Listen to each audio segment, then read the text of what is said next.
Episode 19. While they had been talking, the train had carried them out of London. Now they were speeding past fields full of cows and sheep.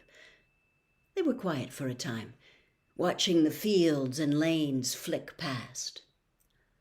Around 12:30 there was a great clattering outside in the corridor, and a smiling, dimpled woman slid back the door and said, "Anything off the cards, dears?" Harry, who hadn't had any breakfast, leapt to his feet, but Ron's ears went pink again, and he muttered that he'd brought sandwiches. Harry went out into the corridor. He had never had any money for candy with the Dursleys, and now that he had pockets rattling with gold and silver, he was ready to buy as many Mars bars as he could carry. But the woman didn't have Mars bars.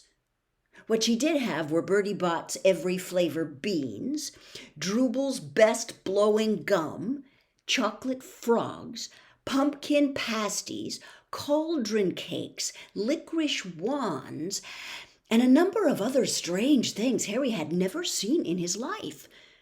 Not wanting to miss anything, he got some of everything and paid the woman 11 silver sickles and 7 bronze knoots.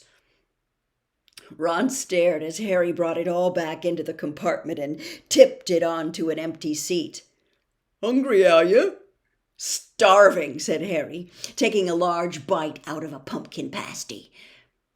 Ron had taken out a lumpy package and unwrapped it. There were 4 sandwiches inside. He pulled one of them apart and said, "She always forgets I don't like corned beef." "Swap you for one of these," said Harry, holding up a pasty. "Go on." "You don't want this. It's all dry," said Ron. "She hasn't got much time," he added quickly, with 5 of us. "Go on, have a pasty," said Harry, who had never had anything to share before, or indeed anyone to share it with. It was a nice feeling, sitting there with Ron, eating their way through all Harry's pasties, cakes, and candies. The sandwiches lay forgotten.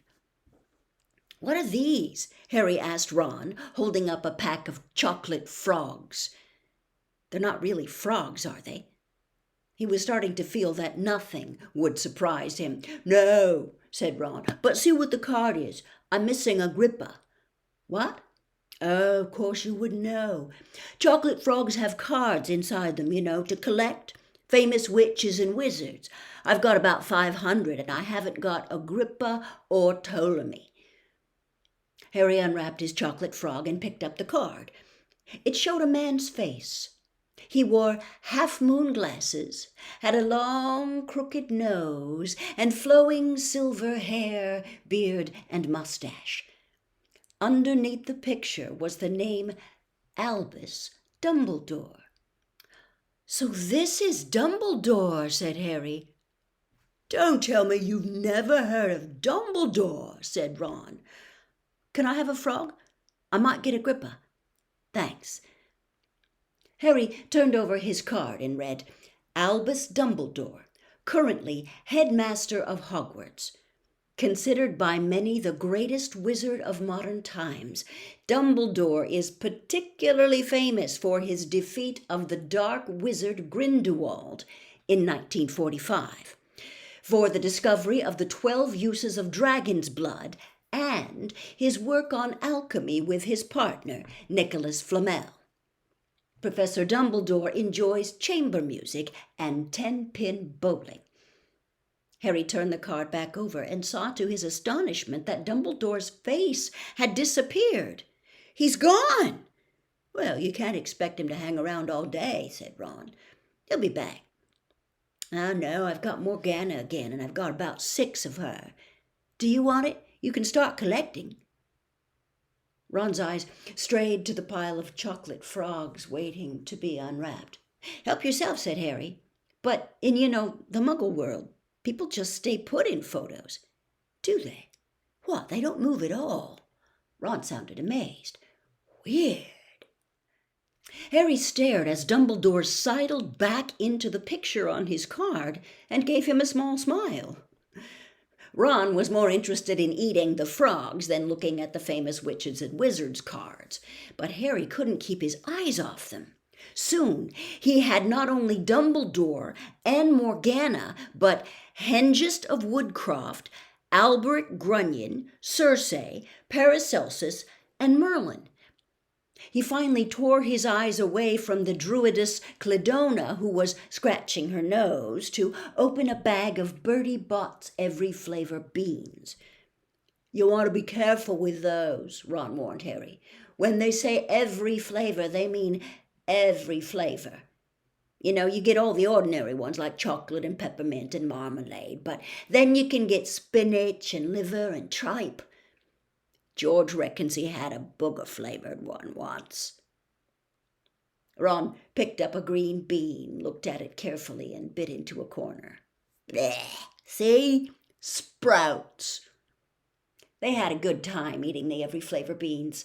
Harry got toast, coconut, baked bean, strawberry, curry, grass, coffee, sardine, and was even brave enough to nibble the end off a funny gray one Ron wouldn't touch, which turned out to be pepper.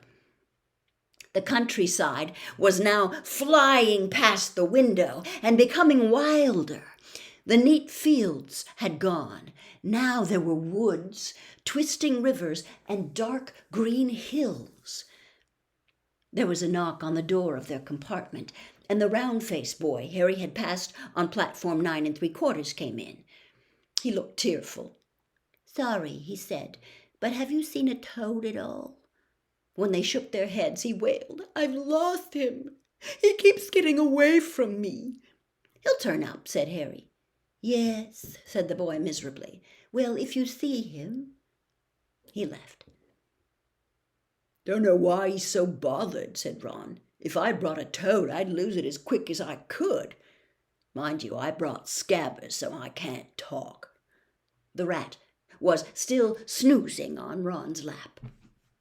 "He might have died and you wouldn't know the difference," said Ron in disgust. "I tried to turn him yellow yesterday to make him more interesting, but the spell didn't work.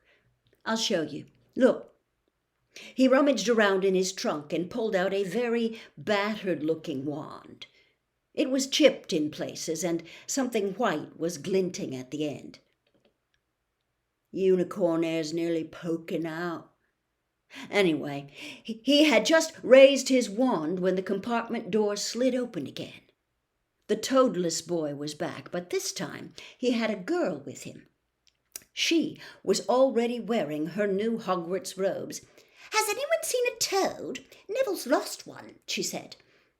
She had a bossy sort of voice, lots of bushy brown hair, and rather large front teeth. "We've already told him we haven't seen it," said Ron, but the girl wasn't listening. She was looking at the wand in his hand. "Oh, are you doing magic? Let's see it then." She sat down. Ron looked taken aback. All right." "Sunshine, daisies, buttermellow, turn this stupid fat rat yellow." He waved his wand, but nothing happened. Scabbers stayed grey and fast asleep. "Are you sure that's a real spell?" said the girl. "Well, it's not very good, is it? I've tried a few simple spells just for practice, and it's all worked for me. Nobody in my family's magic at all. It was ever such a surprise when I got my letter, but I was ever so pleased, of course. I mean, it's the very best school of witchcraft there is, I've heard. I've learned all our course books by heart, of course. I just hoped it will be enough. I'm Hermione Granger, by the way. Who are you?" She said all this very fast. Harry looked at Ron and was relieved to see by his stunned face that he hadn't learned all the course books by heart either. "I'm Ron Weasley," Ron muttered. "Harry Potter," said Harry. "Are you really?" said Hermione. "I know all about you, of course. I got a few extra books for background reading, and you're in modern magical history and the rise and fall of the dark arts and great wizarding events of the 20th century. "Am I?" said Harry, feeling dazed. "Goodness, didn't you know? I'd have found out everything I could if it was me," said Hermione. Do either of you know what house she'll be in? I've been asking around, and I hope I'm in Gryffindor. It sounds by far the best. I've heard Dumbledore himself was in it, but I suppose Ravenclaw wouldn't be too bad. Anyway, we better go look for Neville's toad. You two had better change, you know. I expect we'll be there soon. And she left, taking the toadless boy with her.